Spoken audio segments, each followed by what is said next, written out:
ప్రత్యక్షంగా భారతీయ జనతా పార్టీని తెలంగాణలో అధికారంలోకి తీసుకురావాలి అనే కార్యక్రమం కూడా ఉంది.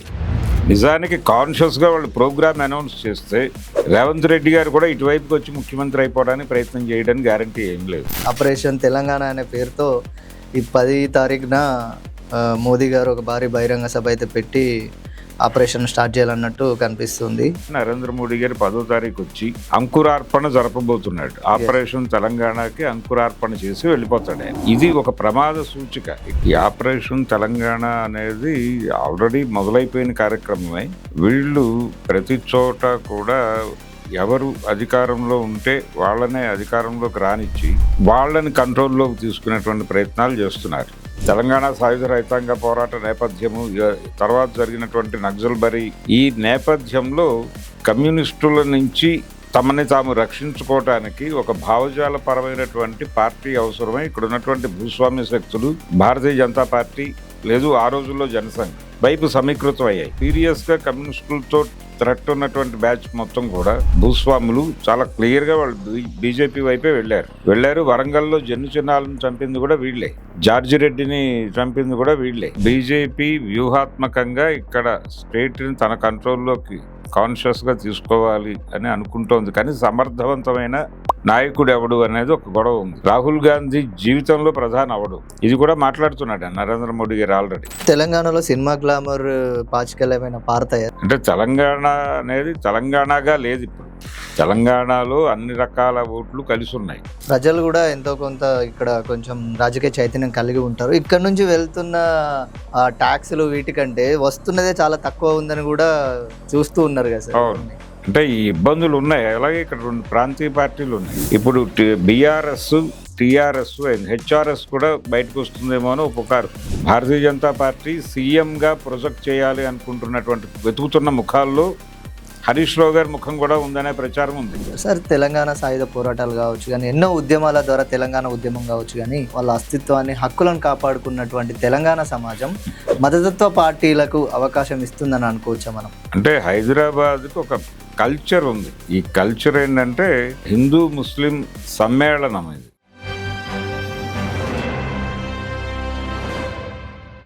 Hello, welcome to 3TV. ఈరోజు మనతో ఉన్నారు సీనియర్ జర్నలిస్ట్ భరద్వాజ గారు. సార్ నమస్తే. నమస్తే అండి. సార్, అయితే బీజేపీ నార్త్ని దాదాపు చాలా వరకు కైవసం చేసుకుని ఇప్పుడు సౌత్లో పాగా వేయడానికి రెడీగా ఉన్నట్టు కనిపిస్తుంది. ఆపరేషన్ తెలంగాణ అనే పేరుతో ఈ 10 తారీఖున మోదీ గారు ఒక భారీ బహిరంగ సభ అయితే పెట్టి ఆపరేషన్ స్టార్ట్ చేయాలన్నట్టు కనిపిస్తుంది. సో దాన్ని ఎలా చూడాలి? అసలు భవిష్యత్తులో తెలంగాణలో బీజేపీ పరిస్థితి ఎలా ఉంటుంది? అంటే తెలంగాణలో బీజేపీ అంటే మీరు అందాక అన్నారు ఆపరేషన్ తెలంగాణ. ఈ ఆపరేషన్ తెలంగాణ అనేది ఆల్రెడీ మొదలైపోయిన కార్యక్రమమే. వీళ్ళు ప్రతి చోట కూడా ఎవరు అధికారంలో ఉంటే వాళ్ళనే అధికారంలోకి రానిచ్చి వాళ్ళని కంట్రోల్లోకి తీసుకునేటువంటి ప్రయత్నాలు చేస్తున్నారు. ఆ రకంగా ప్రస్తుతం ఉన్నటువంటి కాంగ్రెస్ ప్రభుత్వాన్ని కూడా వాళ్ళు కంట్రోల్ చేసే కండిషన్లోనే ఉన్నారు. ఇక్కడ ఏదో వాళ్ళకి భిన్నమైనటువంటి వాతావరణం ఉంది అని అనుకోనక్కర్లేదు. వాళ్ళకి అనుకూల వాతావరణమే ఉంది. చాలా క్లియర్గా కర్ణాటకలో ఉన్నటువంటి కాంగ్రెస్ ప్రభుత్వం వాళ్ళ కంట్రోల్లోనే ఉంది. తెలంగాణలో ఉన్న కాంగ్రెస్ ప్రభుత్వం కూడా వారి కనుసన్నల్లోనే ఉంది. అంటే కాంగ్రెస్ పార్టీ ఫ్రాంచైజీ మోడల్లోకి వచ్చేసింది. ఓకే, రేవంత్ రెడ్డి గారు ఒక మూట పంపించేస్తాడు అక్కడికి, ఢిల్లీకి, కాంగ్రెస్ పార్టీ ఆఫీస్కి. ఈ మూట కోసం, కర్ణాటక నుంచి వచ్చే మూట కోసం వాళ్ళు వెయిట్ చేస్తూ ఉంటారు. ఈ మూటల మీద పార్టీ మెయింటెనెన్స్ నడుస్తోంది. ఓకే ఓకే కాబట్టి మిగిలినది వీళ్ళ ఉనికిని కాపాడుకోవడానికి వీళ్ళు చేసే ప్రోగ్రామ్ వీళ్ళు చేసుకోవచ్చు, తప్పేం లేదు. ఎప్పుడైతే కప్పం కట్టేశారో వీళ్ళ సామంతరాజులే కాబట్టి వీళ్ళ ఉనికి కోసం వీళ్ళు కేంద్ర ప్రభుత్వంతో సయోధ్యగా ఉంటూ కార్యక్రమాలు నడుపుకుంటున్నారు. అక్కడ సిద్ధరామయ్య కావచ్చు, ఇక్కడ రేవంత్ రెడ్డి కావచ్చు. అయితే ప్రత్యక్షంగా భారతీయ జనతా పార్టీని తెలంగాణలో అధికారంలోకి తీసుకురావాలి అనే కార్యక్రమం కూడా ఉంది. దీన్ని మనం ఆపరేషన్ తెలంగాణ అంటున్నాం. ఇప్పుడు ఆపరేషన్ తమిళనాడు అనేది అటు ఇటు కాకుండా జరిగింది. అది ఏమవుతుందో తెలియదు. అంటే విజయ్ ఎటువైపు వెడతాడు అనేది, ఏఐడిఎంకే వైపు కదిలితే బీజేపీ విన్ అయినట్టే. లేదు, ఏడీఎంకేకి వ్యతిరేకంగా అతను నిలబడగలిగితే బీజేపీని ఇబ్బందులకు గురి చేసినట్టుగానే చూడాలి. కేరళ వాళ్ళ అంటే కాంగ్రెస్ కంట్రోల్లో ఉంది కానీ వీళ్ళు సక్సెస్ అయ్యి కాబట్టి వాళ్ళు ఆంధ్రప్రదేశ్లో కూడా నిజానికి వాళ్ళకి ఓట్ పర్సంటేజ్ ఏం లేదు. కాకపోతే తెలంగాణ కంటే దారుణం అది. తెలంగాణ కంటే తక్కువ ఓట్ పర్సంటేజ్ ఉన్న ఆంధ్రప్రదేశ్ టోటల్గా వాళ్ళ కంట్రోల్లో ఉంది. వాళ్ళు ఒక రకంగా అధికారంలో ఉన్నారు, అక్కడ ఎన్డీఏ గవర్నమెంటే ఉంది. తెలంగాణలోకి వచ్చేసరికి కంపారిటివ్గా ఏపీ వాళ్ళకి ఓట్ పర్సంటేజ్ ఎక్కువే ఇక్కడ. ఎందుకుంది ఓట్ పర్సంటేజ్ ఇక్కడ ఎక్కువ అంటే మొదటి నుంచి కూడా ఇక్కడ కమ్యూనిస్ట్ రాజకీయాలు ఉన్నాయి.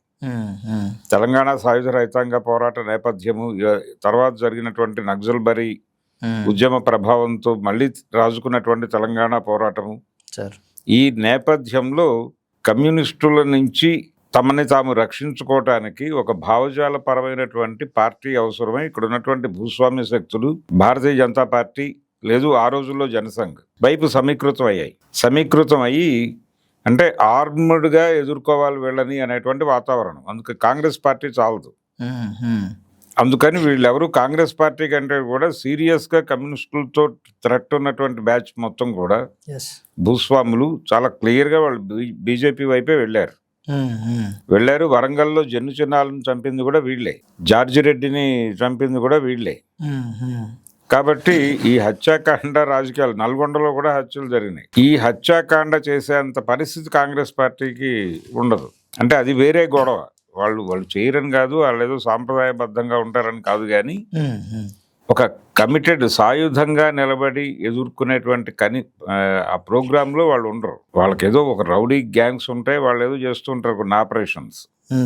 కానీ థియరిటికల్గా వ్యతిరేకంగా వెళ్ళి దీన్ని ఎదుర్కోవాలని ప్రజల్ని మొబలైజ్ చేసి దాడులు చేయటం అనేది వీళ్ళు మాత్రమే చేయగలరు. అందుకని భూస్వామ్య శక్తులు బీజేపీ వెనకాల దాక్కోవడం తెలంగాణలో జరిగింది. వాళ్లే ఈ రోజుకి మద్దతు, వాళ్లే నిలబడి ఉన్నారు. అందుకని ఆంధ్రాలో ఆ పరిస్థితి, ఆంధ్రాలో కమ్యూనిస్టు ఉద్యమాలు సీరియస్గా లేకపోవడంతో అక్కడ బ్రాహ్మణ తదితర కులాలకు మాత్రమే పరిమితమైంది.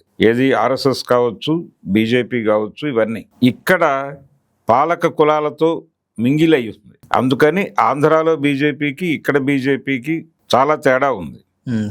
సో ఇక్కడ ఈజీగా మంటేయచ్చు. బీజేపీని స్ట్రైట్గా అధికారంలోకి తీసుకురావడానికి తెలంగాణలో పావులు కదపడం కొంత తేలికే. నిజానికి కాన్షియస్గా వాళ్ళు ప్రోగ్రామ్ అనౌన్స్ చేస్తే రేవంత్ రెడ్డి గారు కూడా ఇటువైపుకి వచ్చి ముఖ్యమంత్రి అయిపోవడానికి ప్రయత్నం చేయడానికి గ్యారంటీ ఏం లేదు. ఎందుకంటే ఆ రూట్స్ ఉన్నాయి ఆయనకి, ఆ రూట్స్ ఉన్నాయి, ఆ సంబంధాలు ఉన్నాయి. ఆయన ఈజీగా అంటే దీనికి పెద్దగా ఇలాంటి దారుణాలు జరుగుతాయా అని ఎవరైనా అడిగితే ఒక అద్భుతమైన ఉదాహరణ కిరణ్ కుమార్ రెడ్డి తన పదవి చివరి రోజుల్లో కాంగ్రెస్ పార్టీకి దారుణమైన వెన్నుపోటు పొడిచాడు. దారుణమైన వెన్నుపోటు అంటే ముఖ్యమంత్రిగా పార్టీకి సంబంధించిన నిధులన్నిటి మీద ఆయన కంట్రోలే ఉంది. ఆయన ఆన్ ఆఫ్ ఏ సడన్ సమైక్య పార్టీ అని ఒకటి అనౌన్స్ చేసి చెప్పుల గుర్తు మీద నేను పోటీ చేస్తున్నానని చెప్పి పార్టీకి రిజైన్ చేశాడు. నిధులన్నీ ఆయనతో వెళ్ళిపోయాయి. కాంగ్రెస్ పార్టీకి ఏం చేయాలో అర్థం కాని పరిస్థితి. కొప్పుల రాజు గారు, మెగాస్టార్ చిరంజీవి గారు, అలాగే గుంటూరుకు చెందినటువంటి డొక్కా మాణిక్యవరప్రసాద్ గారు, వీళ్ళ ముగ్గురు మిగిలారు ఆంధ్రప్రదేశ్ కాంగ్రెస్. వాళ్ళ ముగ్గురికి ఏం చేయాలో అర్థం కాలేదు. నిధులన్నీ ఈయన దగ్గర ఉన్నాయి. వీళ్ళ ముగ్గురు ఏం చేయాలి? చిరంజీవి గారు డబ్బులు తీయాలి. ఆ ఎన్నికల్లో మొదటి ఎన్నిక, రాష్ట్రం విడిపోయిన తర్వాత జరిగినటువంటి మొదటి ఎన్నికలో 2014 ఎన్నికల్లో చిరంజీవి గారి బాధ అదే. ఆయనేమో నిధులు పట్టుకుని వెళ్ళిపోయాడు, నేనేం చేయాలి ఇప్పుడు అని తలపట్టు కూర్చున్నాడు ఆయన. వీళ్ళిద్దరూ ఈయన్నే గోకేవాళ్ళు తెల్లారలేస్తే. ఈ రోజు కార్యక్రమం ఇది, డబ్బులు ఏమన్నా పట్టుకొస్తారా అని. ఈయన సినిమా మనిషి, ఈయన ఏ రోజు కొలత ఆ రోజు చూసుకుంటాడు ఆయన. ఇదెక్కడి టార్చరు అనుకునేవాడు. చివరికి రాజకీయాలు వద్దు, మనం తిరిగి సినిమాల్లోకి వెళ్ళిపోదామని ఆయనకి విరక్తి కలగడానికి కారణం అదే. సో అలా కిరణ్ కుమార్ రెడ్డి గారు కాంగ్రెస్ పార్టీకి వెన్నుపోటు పొడిచాడు. ఆ విధంగా వెన్నుపోటు పడవటం అనేది కొత్త ఏం కాదు. ఇప్పుడు రేవంత్ రెడ్డి గారు ఈ సినిమా బాగుంది అనుకుంటే టక్మని అక్కడ పొడి చేసి ఇటు వచ్చేయగలడు. రావడానికి పెద్ద ఇబ్బంది పడాల్సిన అవసరం లేదు, చరిత్ర ఉంది మనకి. కనుక బీజేపీ వ్యూహాత్మకంగా ఇక్కడ స్టేట్ని తన కంట్రోల్లోకి కాన్షియస్గా తీసుకోవాలి అని అనుకుంటోంది. కానీ సమర్థవంతమైన నాయకుడు ఎవడు అనేది ఒక గొడవ ఉంది. అంటే చాలా పేర్లు ఉన్నాయి. ఇప్పుడు హోంశాఖ సహాయ మంత్రిగా ఉన్నటువంటి పెద్ద మనిషి ఉన్నాడు. ఆయన ఎప్పుడు ఎవరిని ఎలా రెచ్చగొడతాడో తెలియదు. బండి సంజయ్ గారు ఆయన అంటే కేంద్ర ప్రభుత్వం మాట్లాడటానికి ఇబ్బంది పడే అంశాలు కూడా ఆయన హైదరాబాద్ వచ్చి విశృంఖలంగా మాట్లాడేస్తాడు. ఇది ప్రమాదం. సో ఆయన ఒకడు ఉన్నాడు, సంజయ్ ఉన్నాడు. అలాగే కిషన్ రెడ్డి గారు ఉన్నారు, వెటరన్ లీడర్ దత్తాత్రేయ గారు ఉన్నారు. దత్తాత్రేయ గారు అయిపోయింది, ఆయన ప్రస్తుతం వానప్రస్థంలో ఉన్నాడు. అయితే వీళ్ళల్లో ఎవరిని ఎలా సెట్ చేసి ముందుకు నడపాలి అనే దగ్గర గొడవ ఉంది. అంటే ఈ అంటే పర్టికులర్గా పార్లమెంటరీ రాజకీయాలలో ఒక చరిష్మాటిక్ లీడర్ లేని కొరత అయితే ఉంది. వాళ్ళు అందరినీ కలుపుకుని వెళ్లే లీడర్గా ఎవరు ఎమర్జ్ కాలేదు. లక్ష్మణ్ ఉన్నాడు, కానీ లక్ష్మణ్కు ఉండే లిమిటేషన్స్ లక్ష్మణ్కు ఉన్నాయి. వీళ్ళని మించి ఒక చరిష్మాటిక్ లీడర్ కావాలి. ఆ చరిష్మాటిక్ లీడర్ని అట్రాక్ట్ చేసే పనిలో ఉన్నారు వాళ్ళు. ఇప్పుడు ఏదో ఒక పార్టీ నుంచి ఎవడో ఒకరిని తీసుకొచ్చి పెడతారు. ఇప్పుడు కాంగ్రెస్ పార్టీ ఎలాగైతే ఆఖరి నిమిషంలో రేవంత్ రెడ్డిని పట్టుకొచ్చి నిలబెట్టిందో అలా వీళ్ళు కూడా వెతుకుతున్నారు కొన్ని ముఖాల కోసం. ఈ ముఖాలు రావడానికి ఒక ఉత్సాహం కలిగించడం అనేది ఈ మీటింగ్ లక్ష్యం. అంటే వచ్చే ఎన్నికల వరకు ఇంకా టైం ఉంది. దీన్ని కొంచెం స్పీడప్ చేయాలి. రెండోది, ఈ 5 రాష్ట్రాల ఎన్నికల్లో లభించిన విజయాలని ఇక్కడ ప్రజలకు ఎక్కించాలి. 24 ఎన్నికలలో భారతీయ జనతా పార్టీ చాలా వీకెన్ అయింది అనే నేరేటివ్ జనాల్లో బలంగా ఉంది. 29 ఎన్నికల్లో అయిపోయింది, వీళ్ళ కథ ముగిసింది, ఇంకా ఎట్టి పరిస్థితుల్లోనూ భారతీయ జనతా పార్టీ నేతృత్వంలోని ఎన్డీఏ అధికారంలోకి రావడం కల్లా అనే ఒపీనియన్ జనాల్లో రూటెడ్గా వెళ్ళిపోయింది. దాన్ని దెబ్బ కొట్టడం కోసం ఈ మీటింగ్ పెడుతున్నారు. ఈ 5 రాష్ట్రాల ఎన్నికల్లో మేము బీభత్సం సాధించాం కాబట్టి వచ్చే ఎన్నికల్లో కూడా మేమే గెలవబోతున్నాం. మా గెలుపుకు సంబంధించిన ఎటువంటి అనుమానాలు మీరు పెట్టుకోనక్కర్లేదు. భారతదేశంలో భారతీయ జనతా పార్టీకి సాటి వచ్చే మరో పార్టీ లేదు. కాంగ్రెస్ పార్టీకి అంత సినిమా లేదు. వాళ్ళ జీవితంలో బీజేపీ తలుపు దగ్గర కూడా వచ్చే పరిస్థితి లేదు వాళ్ళ అనేది ఎస్టాబ్లిష్ చేయదలుచుకున్నాడు ఆయన. రాహుల్ గాంధీ జీవితంలో ప్రధాని అవడు, ఇది కూడా మాట్లాడుతున్నాడు ఆయన నరేంద్ర మోడీ గారు ఆల్రెడీ. కనుక ఈ స్ట్రాటజీలో భాగంగా జనాల్లో Bharatiya Janata Party long standing views ఏవైతే ఉన్నాయో వాటిని ఇంజెక్ట్ చేయటం కోసం ఈ సభను పెడుతున్నారు. అది వాళ్ళ ప్రోగ్రాం. లోకల్గా ఈ సభ ద్వారా ఎవరికి వాళ్ళు లబ్ధి పొందాలని వీళ్ళ వ్యూహాల్లో వీళ్ళు ఉన్నారు, లోకల్ లీడర్స్.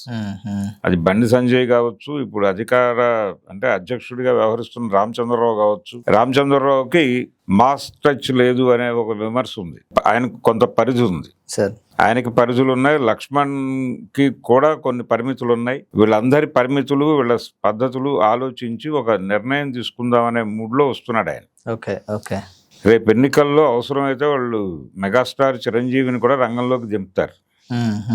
అంటే ప్రచారానికి వాళ్ళు అన్ని రకాల ప్రయోగాలు చేస్తారు, చాలా మందిని రంగంలోకి దింపుతారు.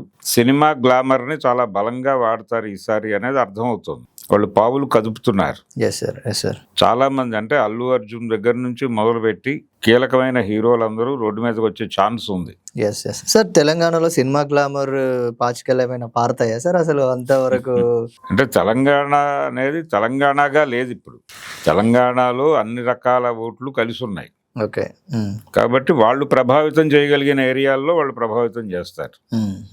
రెండోది, న్యూ జన్ అంటే జంజీ అంటున్నారు కదా, ఈ జంజీ ఓట్లని లాగటానికి కొంతవరకు వాళ్ళు ఉపయోగపడతారు. కొంతమంది సినిమా వాళ్ళకి సీట్లు ఇచ్చి లాక్కొచ్చే ప్రయత్నం కూడా జరుగుతుంది. కొంచెం జనాల్లో మంచి అభిప్రాయం ఉండి అలాంటి వాళ్ళని కూడా లాక్కొచ్చి ఈసారి సీట్లు ఇచ్చే అవకాశం ఉంది. అది పాత హీరోయిన్స్ కావచ్చు, పాత హీరోలు కావచ్చు, వాళ్ళకి పొలిటికల్ రిహాబిలిటేషన్ ఇవ్వటం కోసం కూడా ఫిలిం నగర్ మీద ఒక దృష్టి వేసి ఉంచారు. వీళ్ళు కాదు, బీజేపీ రాష్ట్ర నాయకత్వం కాదు, కేంద్ర నాయకత్వమే కన్నేసింది. అది నడుస్తోంది. అది నాకు 2-3 ఏరియాల్లో అర్థమైంది. కనుక ఇలాంటి రకరకాల ప్రయోగాలు చేస్తున్నారు. అలాగే కేంద్ర ప్రభుత్వ పథకాలు, వాటి అమలు తీరు గురించినటువంటి ప్రచారం తెలంగాణలో ఎక్కువ జరుగుతోంది. హోర్డింగ్స్ కావచ్చు, పేపర్ యాడ్స్ కావచ్చు, చాలా విస్తృతంగా ఇస్తున్నారు. అంటే ఈ తెలంగాణలో జరుగుతున్నటువంటి అభివృద్ధిలో ఖచ్చితంగా కేంద్రం పాత్ర ఉంది. ఇప్పుడు ఎన్టీ రామారావు అని ఒకసారి ఎప్పుడు అడిగితే, ఏమంటే మీరు రోజుకో పథకం అనౌన్స్ చేస్తున్నారు, కేంద్రం ఆమోదం ఉందా అని అడిగాడు ఒక రిపోర్టర్. ఆయన అడిగితే కేంద్రం మిథ్య బ్రదర్ అన్నాడు ఆయన. కేంద్రం ఎవరు, వాళ్ళ అనుమతి ఎందుకు, నాకు నేను చేయదలుచుకుంది నేను చేసుకుంటూ వెళ్ళిపోతా, వాళ్ళెవరు, అదో మిథ్య అన్నాడు. అలా అనే పరిస్థితి కాదు రేవంత్ రెడ్డి గారిది. అయినప్పటికీ కేంద్రం ప్రజెన్స్ ఉంది ఇక్కడ. మీరు పొందుతున్నటువంటి ప్రభుత్వం నుంచి మీరు పొందుతున్న ప్రతి రూపాయిలో కేంద్ర ప్రభుత్వం వాటా 75 పైసలు ఉంది అని బలంగా నొక్కి వక్కాణించే ప్రయత్నం చేస్తోంది తెలంగాణ. భారతీయ జనతా పార్టీ. ఇది వాళ్ళ వ్యూహం. సార్ అట్లాగే అంటే ప్రజలు కూడా ఎంతో కొంత ఇక్కడ కొంచెం రాజకీయ చైతన్యం కలిగి ఉంటారు. ఇక్కడ నుంచి వెళ్తున్న ట్యాక్స్లు వీటికంటే వస్తున్నదే చాలా తక్కువ ఉందని కూడా చూస్తూ ఉన్నారు కదా సార్. అవును. అంటే ఈ ఇబ్బందులు ఉన్నాయి. అలాగే ఇక్కడ 2 ప్రాంతీయ పార్టీలు ఉన్నాయి. ఒకటి బీఆర్ఎస్, 2 టీఆర్ఎస్. అంటే బీఆర్ఎస్ కి చెక్ పెడుతూ టీఆర్ఎస్ ఉంది. బీజేపీని కూడా విమర్శిస్తోంది ఆవిడ. బీజేపీని తెలంగాణలో కాలు పెట్టనివ్వమని కవిత గారు మాట్లాడారు ప్రెస్ మీట్ లో. బీజేపీకి తెలంగాణ నాన్ సింక్ ఐటమ్ అని కూడా అన్నారు ఆవిడ. ఓకే, అలా ఉన్నారు. అంటే అది వ్యూహమా లేకపోతే మరొకట? రెండోది ఆవిడ నేను బీజేపీ విక్టిమ్ని అన్నారు ఆవిడ. అంటే నన్ను అరెస్ట్ చేసి జైల్లో పెట్టి నేను రాజకీయంగా నేను వీధిని పట్టడానికి కారణం భారతీయ జనతా పార్టీ అని కూడా ఆవిడ ఒక సమావేశంలో ఆవేశపడ్డారు. కనుక ఆవిడ బీఆర్ఎస్ ని ఎంత డిస్టర్బ్ చేయగలదు అంటే ఇప్పుడు ప్రభుత్వ వ్యతిరేక ఓటు సాలిడ్ గా బీఆర్ఎస్ కి వెళ్తుంది అనుకుంటే, అంటే బీఆర్ఎస్ అనేది ఆల్టర్నేటివ్ గా జనం చూస్తున్నారా అనేది. అంటే లాస్ట్ ఎలక్షన్ లో బీఆర్ఎస్ వర్సెస్ కాంగ్రెస్ నడిచింది. ఈసారి కాంగ్రెస్ వర్సెస్ బీఆర్ఎస్ నడవాలి కదా లెక్క ప్రకారం. సో బీఆర్ఎస్ ఓట్ బ్యాంక్ ని చీల్చారు విజయవంతంగా. అది డిస్టర్బ్ అయింది. ఈ డిస్టర్బెన్స్ ని మరికొంచెం పెంచడం ద్వారా బీఆర్ఎస్ కి వెళ్ళేటువంటిది తగ్గుతుంది. అది ఎటు మళ్ళాలి?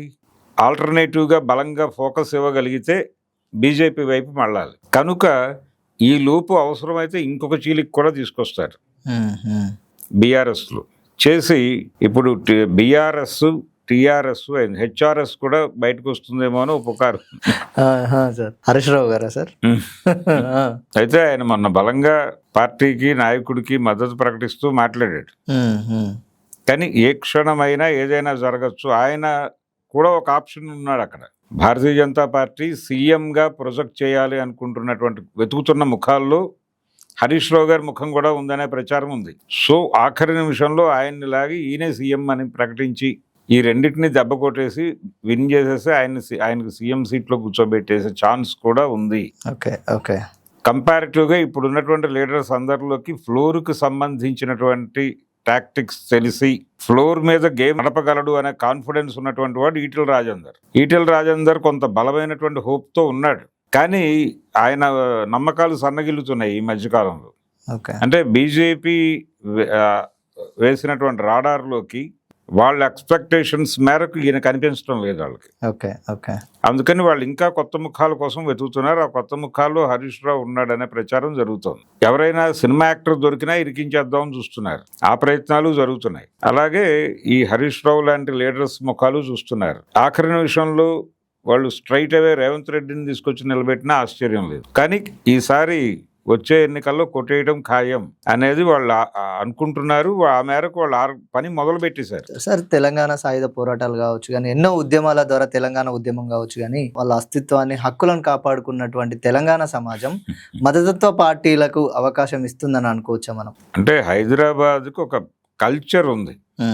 ఈ కల్చర్ ఏంటంటే హిందూ ముస్లిం సమ్మేళనం. ఇది ఈ సమ్మేళనం అనేది నిజానికి హిందూ అని కూడా అనలేం, కానీ హైదరాబాదు అనేది మొదటి నుంచి కూడా అలాగే నడిచింది. గంగా జమున తెహజీబ్కి నిదర్శనంగా అంతే. అలా నడుస్తున్నటువంటి వారసత్వాన్ని ఇది డిస్టర్బ్ చేస్తారు. వీళ్ళు డిస్టర్బ్ చేయటం కాదు, వీళ్ళు ఇప్పుడు ఎంఐఎంని కూడా కంట్రోల్లోకి తీసేసుకున్నారు. అంటే వీళ్ళ ప్రోగ్రామ్ ఏంటంటే ముస్లిం సమాజాన్ని బెదిరించి లొంగ తీసుకున్నారు వాళ్ళు. అది అమాయకంగా 2-3 సందర్భాల్లో ఆవిడ విచిత్రమైన ప్రకటనలు చేసి ఆ విషయాన్ని చెప్పేసుకుంది రోడ్డు మీద. ఎవరు? మన హైదరాబాద్ ఓవైసీ మీద కంటెస్ట్ చేశారు కదా బీజేపీ అభ్యర్థి. విరించి హాస్పిటల్స్ మాధవీలత గారు ఆవిడ విపరీతమైన జాలి ప్రదర్శించేవారు అక్కడ ఓల్డ్ సిటీ ముస్లిం సమాజాల మీద, సమూహాల మీద. చిన్న సందుల్లో ఇంటి మీద ఇల్లు, ఇంట్లో ఇల్లు కట్టుకుని ఆ పిల్లలతో వాళ్ళు పడేటువంటి వ్యధ చూస్తే అమ్మని కదా నాకెంత కడుపు తరుక్కుపోయేదో అని చాలా డ్రామాటిక్ గా మాట్లాడేది ఆవిడ. అలా ఏడుస్తుంటే నాకు భయం కనిపించింది. అంటే నాకు భయం వేసేది ఆవిడ ఏడుపు చూస్తే. అంటే దీని వెనకాల ఏదైనా వ్యూహం ఉందా అని. ఆ వ్యూహం ఏంటంటే నాకు ఆవిడ ఏడుపులో కనిపించిన సీన్ ఏంటంటే ఈ చిన్న సందుల్లో ఇంట్లో ఇల్లు, ఇంటి మీద ఇల్లు కట్టుకుని వాళ్ళు అలా స్నానాలు చేస్తూ బతుకులు అనగానే వీళ్ళందరినీ తీసుకెళ్లి ఎక్కడైనా డబుల్ బెడ్రూమ్ ఇల్లు కట్టించేసి ఓల్డ్ సిటీ నుంచి వీళ్ళని మొత్తంగా తరలించేసి అది క్లీన్ చేసి గవర్నమెంట్ కంట్రోల్లోకి తీసేసుకుని ఇంకేమైనా నిర్మాణాలు జరిపేస్తారా అనే భయం మొదలైంది. వీళ్ళని ఇక్కడ నుంచి గెంటేసి, అంటే వాళ్ళ జీవితాలన్నీ అక్కడ ముడిపడి ఉంటాయి. అవును అవును సార్. బేగం బజార్లోను ఇక్కడ పనులు చేసుకుని బతికేవాళ్ళు వీళ్ళని తీసుకెళ్లిపోయి అక్కడో ఊరి చివరి పాడేస్తే అక్కడి నుంచి ఇక్కడ రావడానికి వాళ్ళకి ఛార్జీలు వాచిపోతాయి. సో వాళ్ళు రాలేరు. టోటల్గా ఈ ఒక సమూహాన్ని హైదరాబాద్ నుంచి వెకేట్ చేయించడమే అది. ఇలాంటి వెకేట్ చేసే వ్యూహం ఏదైనా భారతీయ జనతా పార్టీ డిజైన్ చేస్తూ ఈవిడితో ఇలాంటి మాటలు మాట్లాడిస్తోందా అని ఒక డౌట్ వచ్చింది నాకు. కాబట్టి అలా ఆవిడ ఏదైనా లీకేజ్ ఇచ్చిందా అనేది కూడా ఒక డౌట్ ఇప్పటికీ ఉంది నాకు. ఓల్డ్ సిటీలో డెవలప్మెంట్ అనే పేరుతో ఏదో దారుణం చేయబోతున్నారు వీళ్ళు అనేది ఇప్పటికీ నాకున్న సందేహం. ఇది బెదిరింపు కూడా కావచ్చు. ఇప్పుడు తెల్లారు లేస్తే మీరు కార్పొరేట్ హాస్పిటల్ గురించి మాట్లాడతారు, ఓవైసీ హాస్పిటల్ గురించి మాట్లాడరు ఏంటి అంటారు. కంపారిటివ్గా హైదరాబాద్లో ఉన్నటువంటి ప్రైవేట్ ఆసుపత్రుల్లో బెటర్ ట్రీట్మెంట్ తక్కువ డబ్బుల్లో అయ్యేది అదొకటే. ఓవైసీ హాస్పిటల్ వాళ్ళేమి రిలీజియన్ బేస్డ్ ట్రీట్మెంట్లే ఉండవు. అక్కడ ఉండే పేషెంట్లలో మెజారిటీ హిందువులు. వాళ్ళు చాలా కన్సిడరేషన్ ఇస్తారు. అంటే ఫీజు స్ట్రక్చరే తక్కువ. ఆఖరి నిమిషంలో మేము ఇంత కట్టలేము ఇంత కడతామంటే అంతే తీసుకుని పంపించేస్తారు బయటికి. హోల్డ్ చేసి హెరాస్మెంట్లు ఆ ప్రోగ్రామ్స్ లేవు అక్కడ. అందుకని వాళ్ళ కాలేజీ ఉంది. ఆ కాలేజీని అదెందుకు మీకు బఫర్ ఏరియాలో ఉంది కదా, దాన్ని ఎందుకు బద్దలు కొట్టరు అని మాట్లాడుతూ ఉంటారు. హైడ్రా వాళ్ళతో మీకు ఏమిటి లాలూచి, సంతుష్టీకరణ రాజకీయాలా అని మన బండి సంజయ్ లాంటి వాళ్ళు అరుస్తూ ఉంటారు. ఈ అరుపులన్నీ కూడా బెదిరింపులే. ఈ బెదిరింపులు బెదిరించి ఇవన్నీ జరగకుండా ఉండాలంటే మీరు మాకు ఓట్లేయండి కమలం గుర్తు అని వాళ్ళు ముస్లిం ఓట్ బ్యాంక్ను కూడా తమ కంట్రోల్లోకి తీసేసుకున్నారు. ఆ కాన్ఫిడెన్స్ ఉంది వాళ్ళకి. దీన్ని మేనేజ్ చేయడం కోసం రేవంత్ రెడ్డి గారు ఒక ప్రయత్నం మొదలుపెట్టాడు. ఈ చెరువులు తవ్వకాలు అంటే హైడ్రా బాధితులందరినీ హక్కును చేర్చుకుని ఓదార్చే ప్రయత్నం మొదలు పెట్టాడు ఆయన. డబుల్ బెడ్రూమ్ ఇల్లు ఇస్తూ సార్, డబుల్ బెడ్రూమ్ ఇల్లు ఇస్తూ ఆయన ప్రెస్ మీట్ పెట్టాడు కదా నిన్న మొన్న. రంగనాథ్ గారు ఆయన కాపు కులస్తుడు. ఆయన ప్రెస్ మీట్ పెట్టి ఈ విషయాలన్నీ స్పష్టంగా చెప్పాడు.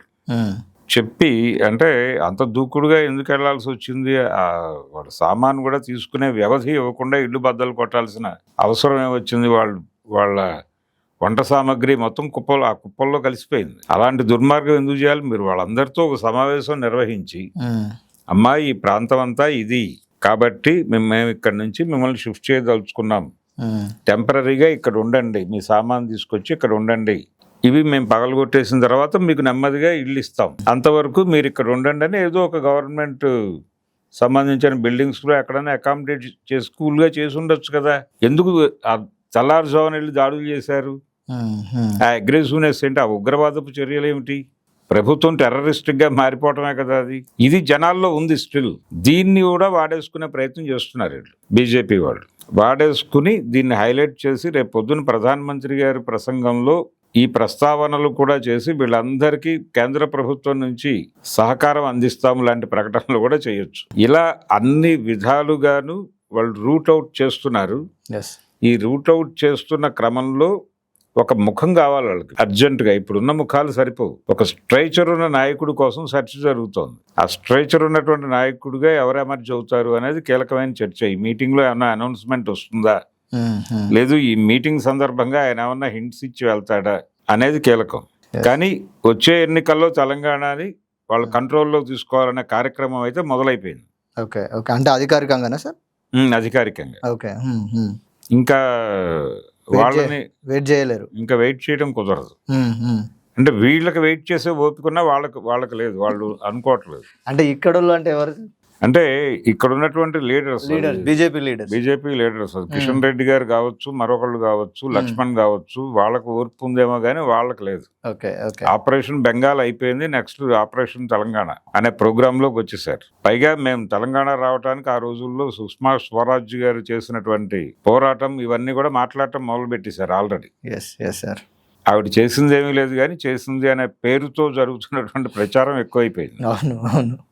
సో ఇలా ఈ గందరగోళాలన్నిటి మధ్య నరేంద్ర మోడీ గారి 10వ తారీఖు వచ్చి అంకురార్పణ జరపబోతున్నాడు. ఆపరేషన్ తెలంగాణకి అంకురార్పణ చేసి వెళ్ళిపోతాడు. ఇది ఒక ప్రమాద సూచిక. ఇక్కడ ఉన్నటువంటి ప్రజా సంఘాలు, ఇక్కడ ఉన్నటువంటి ఎన్జిఓస్ దగ్గర నుంచి మొదలు పెడితే ప్రజాక్షేత్రంలో పనిచేస్తున్నటువంటి అన్ని ప్రజా సంఘాలకి ఒక హెచ్చరిక ఇది. వీళ్ళందరి నోళ్లు మూసేస్తారు. తెలంగాణ సమాజంలో ఇప్పటి వరకు ఉన్నటువంటి ప్రజాస్వామిక వాతావరణం కలుషితం అయిపోతుంది. సరెండర్లు జరుగుతాయి, లొంగుబాట్లు, లొంగిపోతారా లేకపోతే అదృశ్యం అవుతారా అనే ప్రోగ్రాం వచ్చేస్తుంది.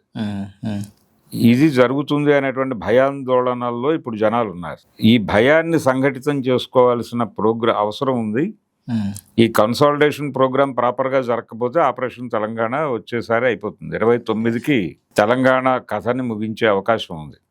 తెలంగాణ వారసత్వాన్ని నిలబెట్టడానికి మరి వీళ్ళందరూ సంఘటితమై ఏ మేరకు విధుల్లోకి వస్తారు. కేసీఆర్ ఆల్రెడీ 2-3 కేసులు పెట్టి కంట్రోల్ చేసే ప్రయత్నం మొదలైపోయింది. దానికి కూడా రేవంత్ రెడ్డి గారినే వాడారు. ఆయన చేతుల మీద గానీ 2 కేసులు పెట్టించేశారు కేసీఆర్ మీద. ఛత్తీస్గఢ్ ఇదొకటి కొత్తగా పెట్టారు, పాతది కాళేశ్వరం ఉంది. కాళేశ్వరం కేసు, అవును సార్. ఇలా రకరకాలుగా కట్టుదిట్టాలు చేసి అందరి నోళ్లు మూసి అన్ని పార్టీలని కంట్రోల్లోకి తీసుకుని వాళ్ళు గెలవటం కోసం 29 గెలుపు కోసమే ఈ మీటింగ్ పెడుతున్నారు. దీన్ని హెచ్చరికగా చూడాల్సినటువంటి అవసరం అయితే తెలంగాణ సమాజానికి ఉంది. సార్. సో ఇది వచ్చే 10వ తారీఖున నరేంద్ర మోదీ గారు రాబోతున్నటువంటి అసలు దాన్ని ఎన్నుకున్నటువంటి వ్యూహాలు ఏంటి, అసలు తెలంగాణలో బీజేపీ ఏ విధంగా ఉండబోతుంది అనే దాని మీద విశ్లేషణ. Thank you sir, thank you so much. Thank you.